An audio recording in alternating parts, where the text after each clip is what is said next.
Good morning, everybody, and welcome to this conference about performance. Today, we're going to talk about speed, about conversion, and how we can now end the search for performance bottlenecks. So my name is Guillaume Thibault. I'm CEO and co-founder of Quanta Computing. And I spent the last 10 years working in hosting and had to find ways to search for bottlenecks in Magento stores. I spent a lot of sleepless nights trying to figure new ways to do this, and I ended up co-founding Quanta. So Quanta is a French startup, but I'm sure at that point you knew from which country I was coming from my big accent. And at Quanta, we have one goal, and this goal is to make every Magento in the world have a Pedro time of a maximum of 100 milliseconds and no more. And to do this, we've been building a SaaS application called Quanta, which is analyzing the performance inside Magento and inside the e-commerce architecture. And it's meant to be used by brands, hosting companies, and web agencies. Why would we focus on that subject? Specifically because speed is key. Speed is key, and it's changing the way every users are interacting with the website, and especially in e-commerce. And to illustrate that, let me give you a brief introduction with a little story. This little story comes from Europe, and it's the one of Etam. So Etam is a huge brand in Europe. They are the equivalent of Victoria's Secret. When we met Etam, their Pedro time was on average 1.2 seconds. This Pedro time, they've been able to shrink it down to 500 milliseconds. So when you see that, you think, okay, we saved 700 milliseconds. What's a big deal here? 7 milliseconds doesn't sound like a huge deal, but if you multiply by the number of page views for a website, which is totalizing 200 million page views per year, actually every year, you're saving more than 4 years of people waiting in front of a blank page. So, of course, as you can imagine, for buyers connecting to a website, it's a very painful wait. So when you remove that time, what you have is that you see that the engagement metrics are raised. And in the case of Etam, in their analytics, they tracked after this optimization that they had an additional 28% of page views per session. They had an additional 21% of time spent on the website. So people are clicking more, they are staying more, and they end up going more and more at the end of the funnel. So at the end of the funnel, they tracked that they had an impressive additional 20% of conversion rate. So actually, it's super huge. It's super huge for a brand like Etam. We are talking millions of dollars here. So that phenomenon on e-commerce and the effect of speed, the big giants of the internet, Google, Amazon, Yahoo, they've known it forever. And Google at first had optimized their website at some point. They saved 500 milliseconds, and they have tracked that they had an additional 20% in revenue in ad banners. For Amazon, they have seen that for every 100 milliseconds that they are saving, they are actually gaining 1 additional % of revenue. So that for every time, every 100 milliseconds.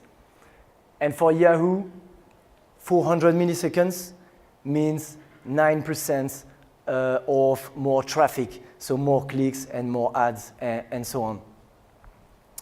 So it's huge for them, and you might think, okay, Google, Amazon, Yahoo, but what about me and my Magento store?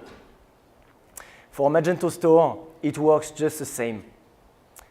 Here is 3 brands with who we are working with in Europe. Blanceries is the equivalent of Pottery Barn, and they have at some point optimized their website by 2 seconds, and they gained 27% of additional conversion. For Octon Design, 1.2 seconds was reduced on their Pedro Time.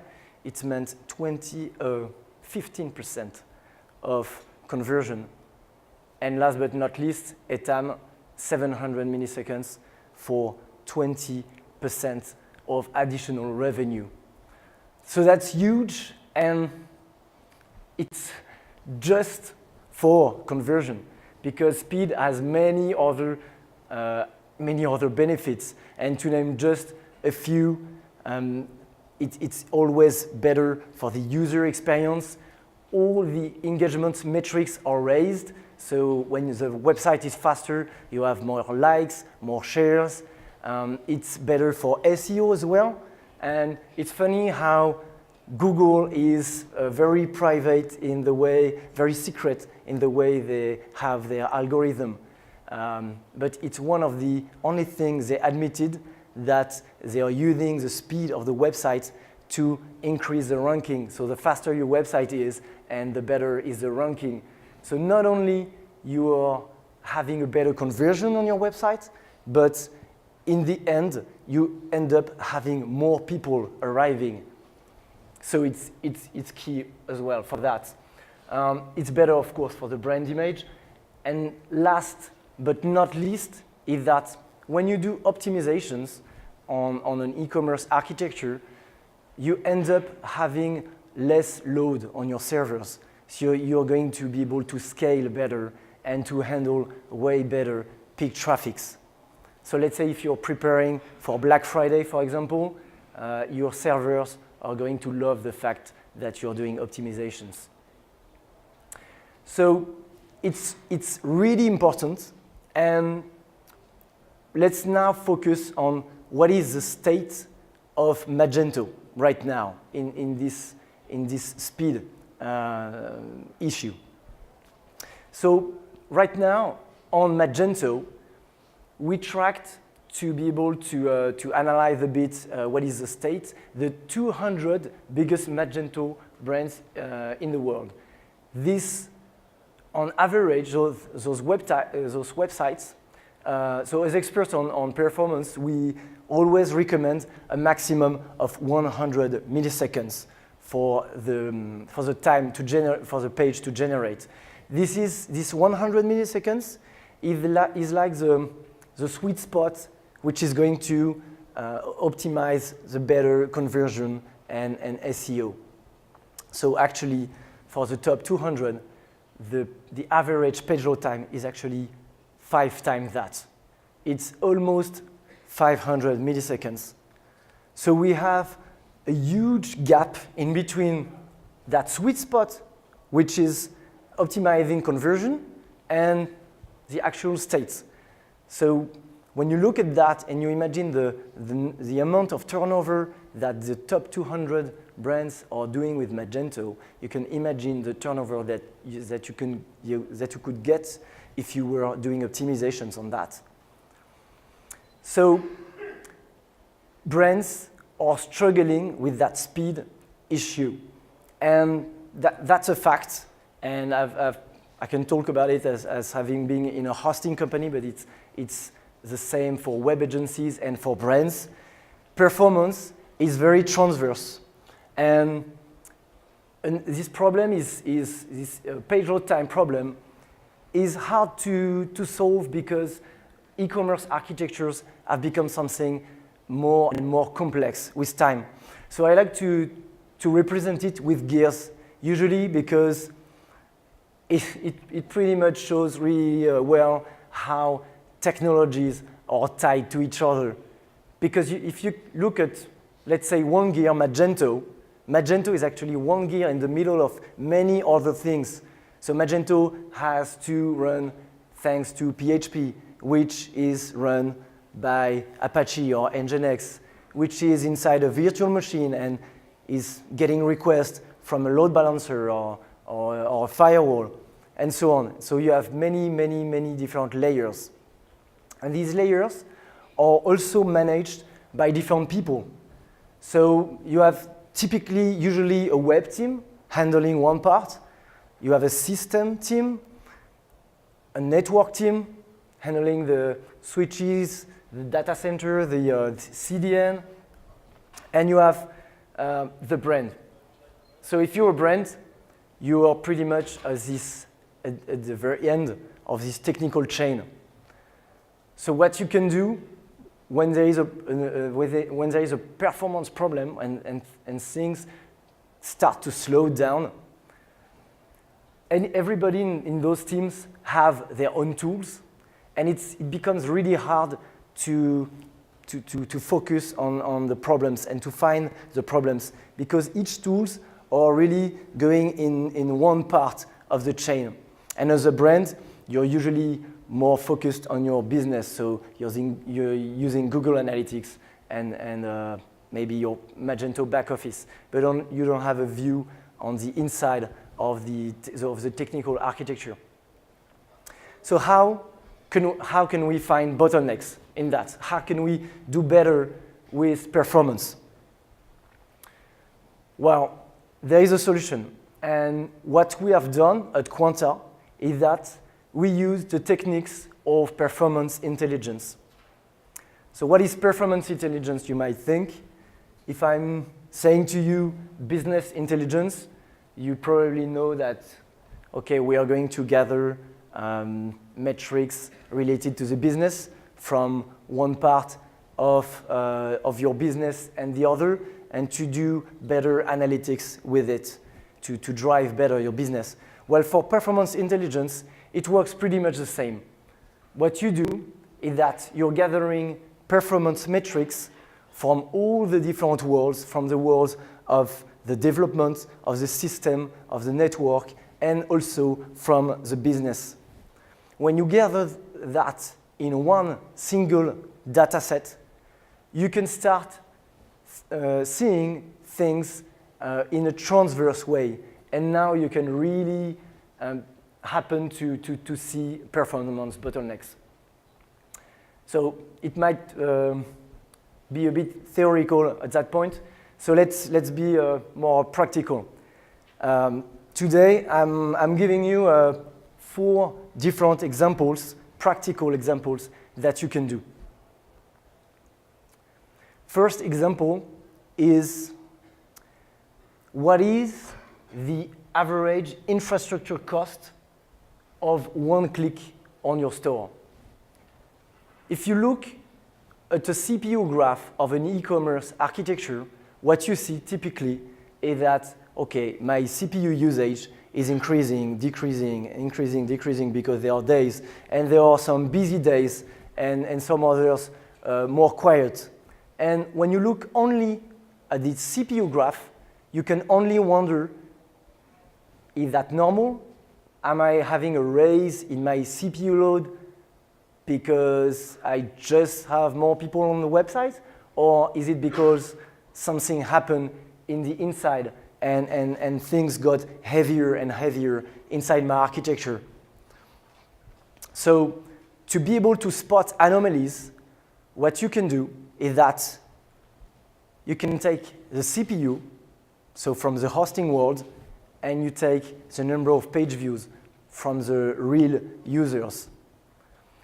If you take your CPU and you divide it by your number of page views, what you get is a ratio which is supposed to be very stable. Because on average, if you have double the time of, if you have double the number of people on a website, you think that you're going to have double the load in terms of CPU. If it's not the case, it means that something is happening inside the website and you need to fix it. Because if you're having more and more people on your website when you're preparing for Black Friday, you have to focus on this ratio to be able to make sure that you're going to handle peak traffics.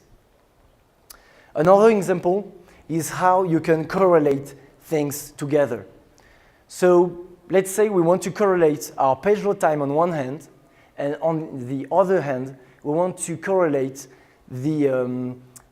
what's happening inside the store.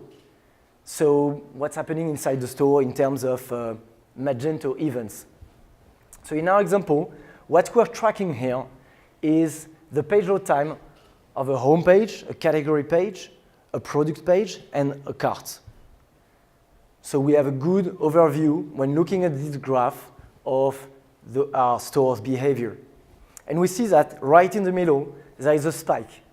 So what is that spike? We can wonder at that point. From an external point of view, we can't really explain that. So let's show another layer in front of that and display the events that was occurring in Magento at the same time. What we see is that there are different events. There are reindexes of products.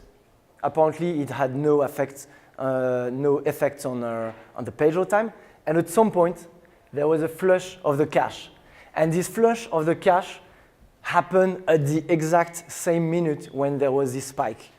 So having those layers, actually bringing data from those different worlds, you actually see right away the explanation of an anomaly. Other events that you might want to gather as well, to do correlations, is hardware events. So hardware events can be typically events from RAID failures, for example, in your disk. If you have disk IOs, so disk IOs are pretty much the nightmare of a hoster. It's when the disk are really busy writing or reading, and that the system is waiting for the disk to finish their job. So at that point, you have to imagine that Magento is inside this server, and it's just waiting to have some CPU time for him. And so he's just on pause. So when you have this on your CPU graph, it's very bad. And if you correlate that with the number of the amount of page load time, what you see is that at the very same minute when we see an increase in disk IOs, we see that right away we have an increase in page load time. So it's killing the performance, and it's also going to kill your conversion as well. A third example is cache. So how can we check our cache policy with performance intelligence? So at first, it might seem obvious, but I will start with that. Use cache. If you're not using at least 3 of these, I suggest you write that down for your homework. It's very important it's a base of a good performance for Magento is to start to use as much cache as possible and then to make sure that it's efficient. So in this cache, you have the block cache, which is inside the code. So typically it's managed by the web agency. You have full patch cache, which is available on Magento Enterprise. It's pretty efficient. It's also something that you're going to configure inside the code. There is the opcode cache, not very long to implement. It's something that your hosting partner can help you with. And there is Varnish. Varnish is very efficient. It works in front of your architecture and is going to save the hassle of Magento to even run. So it's very efficient. So now let's make sure everything of these caches are working correctly with performance intelligence. So to do this, what we're going to do is that we're going to track the execution, what's happening inside Varnish, inside PHP, inside Magento, and we are going to relate that with our external point of view. This is a typical page load time that can happen if you're not the eyes on your page load time. Sometimes something arrives and it becomes bad. You might miss that if you don't have like tools to track it and to give you alerts, but it's very important because at some point you might have like 1 second or 1 second of page load time, additional page load time that you didn't have before. So on the left you see that everything is working okay. You have a few spikes, but you can imagine that most of the buyers who are on the website are having a good experience, shopping experience. On the right side, what you see that there was a problem, and we see that the page load time is way higher than before. So let's now zoom into the time that was spent by Magento to run. So when I zoom, I see that on the left side, I have a gray section. It means that Magento was not even running, which is perfect. I mean, if we can save the time for Magento to run, it's perfect. And we see that in between the little spikes, Magento was running at some point, so probably a cache flush as well. On the right side, you see that when the cache was not working anymore, Magento was running every minute. So every time somebody was clicking on the website, at that point, starting that point, the page load time was way higher. And you have to imagine that for Magento, it's painful. It has to run every time to load its configuration, to go through all the layers of execution, to generate, to do SQL requests as well. So please save that time for him. And one fourth example, and not the least, is how you can find the biggest bottlenecks in your store. So the idea is to focus on your page load time and to analyze where was that time spent. So it's very pragmatic. It's like, okay, I have a 2 seconds page load time, and I want to know where was that time spent. Why is it 2 seconds? Last week it was 1 second.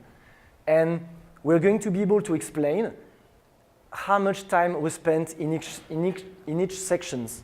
So to do this, we will have to go and profile the whole chain of execution from the browser, which is the external point of view, to the network equipment inside Magento, and then back to our external point of view. And when we do this, we see that there is, in that example, a big page load time of 2 seconds in that yellow section, which is the category page. And we want to analyze now and find automatically the biggest bottleneck. So we're going to check the video now of this automatic finding. So in our example, we see that category page is taking 2.9 seconds. So don't smile because it happens like really a lot with a lot of big, sometimes big Magento stores. So let's dig and try to find where is our biggest problem. So let's do some magic now. So what we are going to do here is it's drilling down, and it's saying that the problem is inside the server. Inside the server, it's fine that it's inside Magento. Most of the time was spent there. And then it goes into the layers of execution inside Magento, and it finds one block. And this block, called in our example product_list, so this block is actually representing 85% of the total page load time on the website. So if you imagine you have those 2 seconds, and when you look at that from an external point of view, you always think that it's a big deal. Of course it's a big deal because it kills your conversion. But in terms of how you can optimize it, actually it's pretty simple. You find the biggest problem and you fix it. And after, you just find the next one and you fix it. and then you click for the next one, and you fix it. And when you do this 2, 3 times, you happen to see this. This is the Pedro Time of a typical Magento that's been using this kind of optimization techniques. And very quickly, in a matter of 1 week, 2 weeks, the Pedro Time becomes the maximum of 100 milliseconds.